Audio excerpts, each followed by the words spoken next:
This video lesson is intended to inform our English home language students in the IEB curriculum about Bloom's taxonomy and to assist them in understanding how questions are set using the 6 levels of Bloom's model.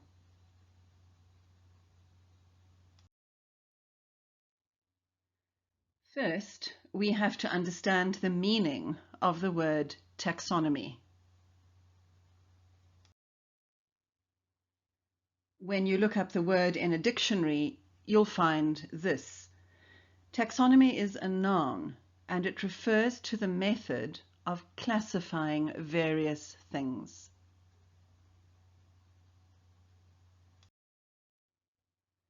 You might remember getting a worksheet like this in primary school and being asked to put animals in specific groups. You learned that animals with backbones were classified as vertebrates, while creatures without backbones were called invertebrates. Within these two groups, you learned to place the animals into even smaller groups.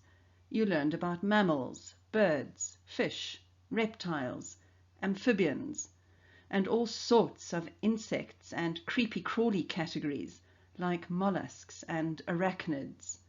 What you were doing was using a taxonomy to classify the creatures.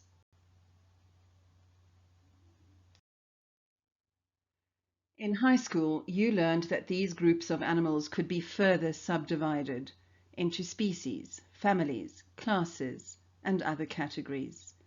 You could have used an image such as this one to help order your thoughts, or this pyramid. No matter the method, you're applying taxonomical principles. In academics, we also classify levels of thinking into various categories, mainly using Bloom's taxonomy. So who was Bloom? Benjamin Bloom was an American educational psychologist who, together with a team of educational experts, developed a system to categorize thinking skills.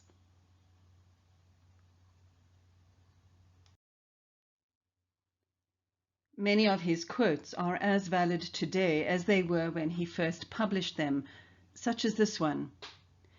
Education must be increasingly concerned about the fullest development of all children and youth, and it will be the responsibility of the schools to seek learning conditions which will enable each individual to reach the highest level of learning possible.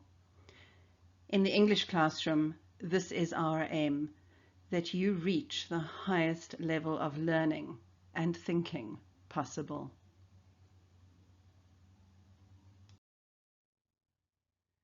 Now more than ever, we are faced with a wealth of information, much of it untrue or misleading. Benjamin Bloom said this: "We need to be much clearer about what we do and do not know, so that we don't continually confuse the two. If I could have one wish for education, it would be the systematic ordering of our basic knowledge in such a way that what is known and true can be acted on, while what is superstition, fad, and myth can be recognized as such and used only when there is nothing else to support us in our frustration and despair. Many of us have access to all sorts of knowledge, but we're unable to evaluate it for ourselves because our thinking skills have not been adequately developed. This is at the heart of the English curriculum, giving you the skills so that you can think for yourselves."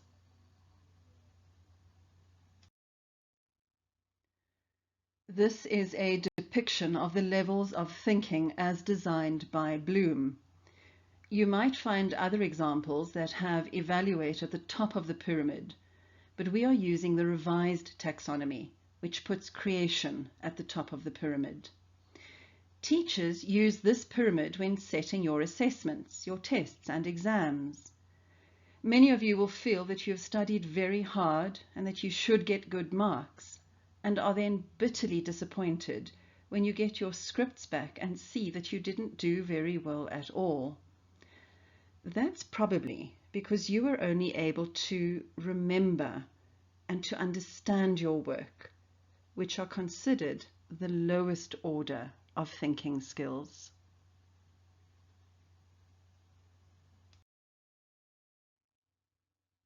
Here's another way of showing this. If you can remember something, understand it, and apply it, then you are using lower order thinking skills, or LOTS. If you can analyze, evaluate, and create something, then you are using higher order thinking skills, or HOTS. Your tests and exams are usually split into 60% LOTS questions and 40% HOTS questions. This might explain some of your disappointing results, as you haven't challenged yourself to operate in the higher levels.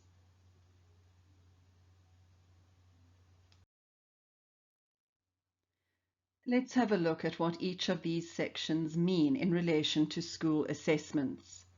Firstly, if you have to remember something, you simply have to recall facts. For example, you could be asked to memorize a quote or name the characters in a novel.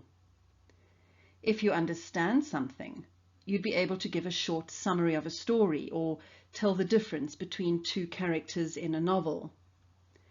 If you are asked to apply knowledge, you could be asked to use a formula to solve a maths problem.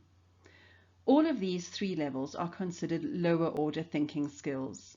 The remaining three levels are considered higher order thinking skills. With analysis, you could be asked to explain how the steps of a scientific process work together, or to identify why a part of a machine isn't working. Evaluation requires you to make a judgment. For example, you could be asked whether the character of Atticus in the novel To Kill a Mockingbird is a good lawyer or not. And finally, the pinnacle of thinking skills, creating something new.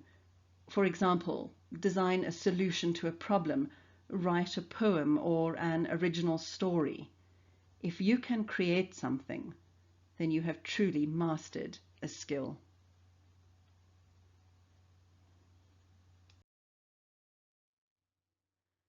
Here's a simpler depiction of the concept. Do you note the verbs used in each level? We'll have a look at them in more detail.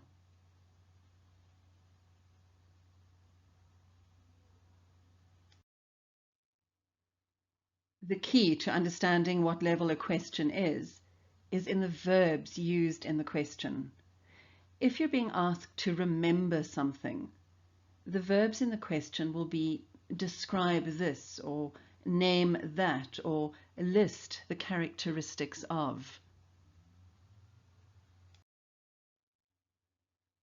If you are asked to explain something, or compare two things, or to outline information, then you are being asked to prove that you understand the work.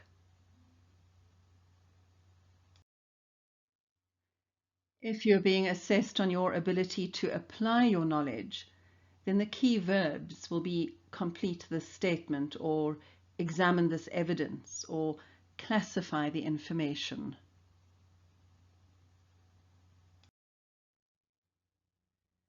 Your ability to analyze information will be tested with the use of verbs such as compare and contrast, explain, investigate.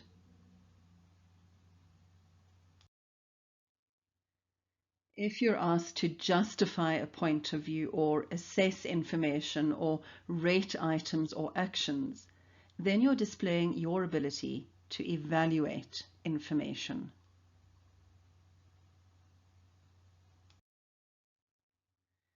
Finally, you can be asked to create something new with the use of verbs such as invent, design, and imagine.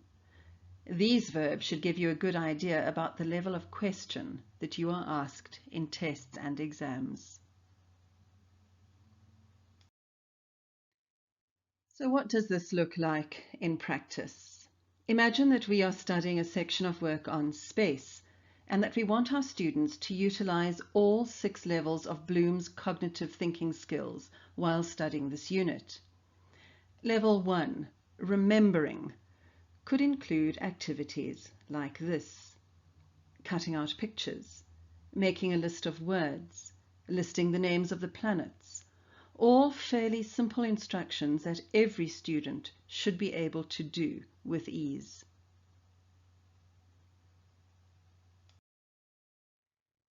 The second level is understanding. Here you could ask students to make a model of the solar system. This is not creating something, as the model for this exists. You would be copying a design in order to show your understanding of the solar system.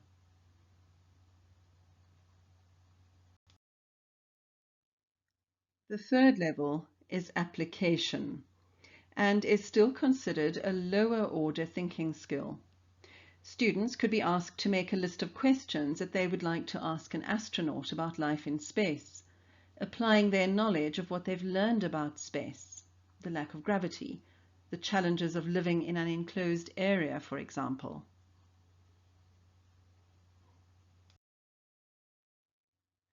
We are now moving into the higher order thinking skills. For analysis, you could ask a student to distinguish between the American and Russian space programs, or compare old and modern scientific instruments used in space exploration.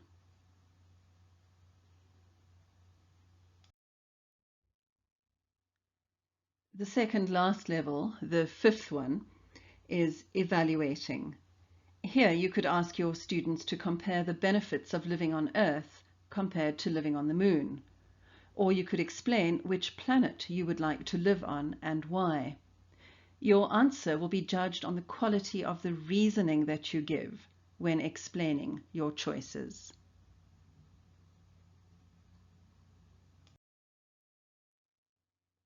The final level, level 6, requires the student to create something. Examples from our space theme include write an original newspaper report, or create a new game to do with space, or prepare a menu for a spaceship crew. Your product would be completely original and fulfill all the requirements of the task, demonstrating your complete understanding of the work covered.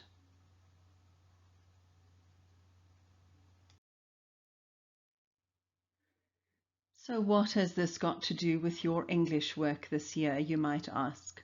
It's simple. We want you to meet your academic challenges and stretch yourselves so that you leave your English classroom as a critical and independent thinker, able to evaluate texts and make informed decisions. Quite frankly, your English teachers couldn't care less whether you can conjugate verbs or parse sentences. But we do care deeply about your ability to process the huge amount of information that you are going to come across in your life. The bonus is that you'll do better in your school assessments if you understand the process behind the way we design them.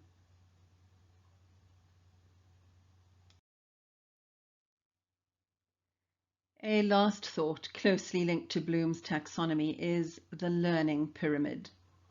As students, you will only remember about 5% of what a teacher teaches you in the classroom. You'll remember only 10% of what you read, and only 20% of what you see, like this video. But if you can master a skill by practicing it, and then teaching that skill to someone else, a classmate for example, you'll remember 90% of what you learn, and that is something worth striving for.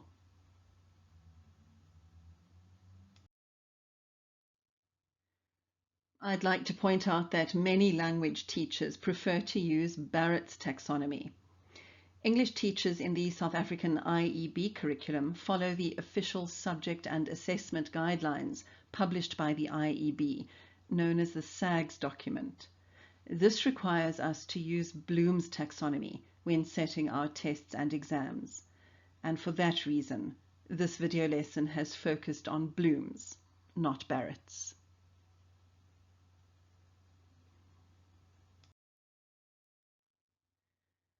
For your information, this is the diagram that is given to your English teachers in their SAGS document, with the instruction that every test and exam has to have a design grid showing the different levels of the questions that we ask.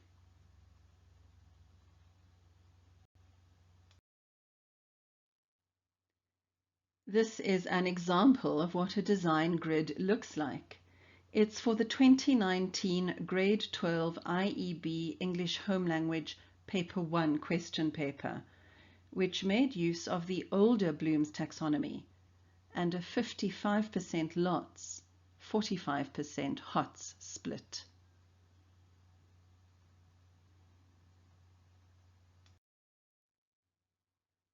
I hope that this video lesson gives you some guidance as to how to go about preparing for your English assessments within the IEB curriculum.